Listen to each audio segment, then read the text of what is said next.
വിശുദ്ധ കാർലോ അക്വിറ്റസിൻ്റെ നാമധേയത്തിൽ ലോകത്തിലെ ആദ്യത്തെ ദേവാലയം വരാപ്പുഴ അതിരൂപതയിലെ പള്ളിക്കര എന്ന സ്ഥലത്താണ്. വിശുദ്ധ കാർലോ അക്വിറ്റസിൻ്റെ നാമകരണ നടപടികൾ നടന്ന അതേ ദിവസം ഏതാണ്ട് അതേ മണിക്കൂറിൽ തന്നെ വരാപ്പുഴ അതിരൂപത മെത്രാപ്പോലീത്ത ആർച്ച് ബിഷപ്പ് ജോസഫ് കളത്തിപ്പറമ്പിൽ ആശീർവദിച്ച ദേവാലയമാണിത്. അതുകൊണ്ട് തന്നെ വിശുദ്ധനായി പ്രഖ്യാപിച്ചതിന് ശേഷം നിർമ്മിക്കപ്പെട്ട ലോകത്തിലെ ആദ്യത്തെ ദേവാലയമാണ്. ഈ ദേവാലയത്തിൻ്റെ നിർമ്മാണം തന്നെ ഒരു വലിയ അത്ഭുതത്തിൻ്റെ, വിശുദ്ധൻ്റെ വലിയൊരു ഇടപെടലാണ് എന്ന് നമുക്ക് പറയാൻ സാധിക്കും.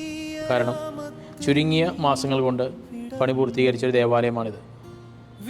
വിശുദ്ധൻ്റെ നാമധേയത്തിലുള്ള ഈ ദേവാലയത്തിലേക്ക് തീർത്ഥാടകരുടെ വലിയ സാന്നിധ്യം നമ്മൾ ഓരോ ദിവസവും അനുഭവിച്ചുകൊണ്ടിരിക്കുകയാണ്. പ്രത്യേകിച്ച് യുവജനങ്ങളുടെയും കൗമാരക്കാരുടെയും ഇഷ്ട വിശുദ്ധനാണ് വിശുദ്ധ കാർലോ അക്വിറ്റസ്. ഡിജിറ്റൽ സെയിൻറ്റ് എന്നറിയപ്പെടുന്ന വിശുദ്ധ കാർലോ അക്വിറ്റസിനെ കാണാനും വിശുദ്ധ കാർലോ അക്വിറ്റസിൻ്റെ മനോഹരമായ ഒരു രൂപം നമ്മൾ അവിടെയുള്ള കപ്പേളയുടെ മുൻപിൽ വെച്ചിട്ടുണ്ട്. അതിന് പിന്നിലായി ബാക്ക് ഡ്രോപ്പായി ഐ ലവ് ജീസസ് എന്നുള്ള ഒരു എഴുത്തുമുണ്ട്. വിശുദ്ധ കാർലോ അക്വിറ്റസിൻ്റെ കൂടെ നിന്ന് സെൽഫി എടുക്കാൻ ഒരുപാട് ആളുകൾ ദേവാലയത്തിലേക്ക് വരുന്നു. പ്രത്യേകിച്ച് യുവജനങ്ങൾക്ക് ഒരു ഹരമാണ് വിശുദ്ധ കാർലോ അക്വിറ്റസ്. ഈ ലോകത്തിൻ്റെ എല്ലാ സുഖ സൗകര്യങ്ങളും അനുഭവിക്കുന്നതോടൊപ്പം എങ്ങനെ ദൈവത്തെ നെഞ്ചോട് ചേർത്ത് പിടിക്കാം എന്നുള്ളതിൻ്റെ ഏറ്റവും നല്ല ഉദാഹരണമാണ് വിശുദ്ധ കാർലോ. അതുകൊണ്ട് തന്നെ കാർലോയെ ഒരു വിശുദ്ധനായി എന്നതിനുപരി ഒരു കൂട്ടുകാരനായി കാണാനാണ് കൂടുതൽ ആളുകൾക്ക് ഇഷ്ടം.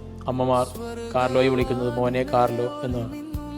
അപേക്ഷകളൊക്കെ അങ്ങനെയാണ് അവിടെ വരുന്നത്. മോനെ കാർലോ, എൻ്റെ കുടുംബത്തിൻ്റെ കാര്യങ്ങളൊക്കെ സാധിച്ചു തരണേ എന്ന് പറഞ്ഞാൽ. കുട്ടികൾ പറയുന്നത് കാർലോ ചേട്ടൻ്റെ പള്ളിയിൽ നമുക്ക് പോകാം എന്നാണ് മാതാപിതാക്കളോട് പറയുന്നത്. കൂട്ടുകാരനായ കാർലോയെ കാണാനാണ് ഒരുപാട് യുവജനങ്ങൾ അവിടെ എത്തുന്നത്. അങ്ങനെ കാർലോ എല്ലാവർക്കും എല്ലാമാണ്. മകനാണ്, സഹോദരനാണ്, കൂട്ടുകാരനാണ്, ചേട്ടനാണ്. അങ്ങനെ കാർലോ നമ്മുടെ ഭവനത്തിൻ്റെ ഒരു ഭാഗമാണ്.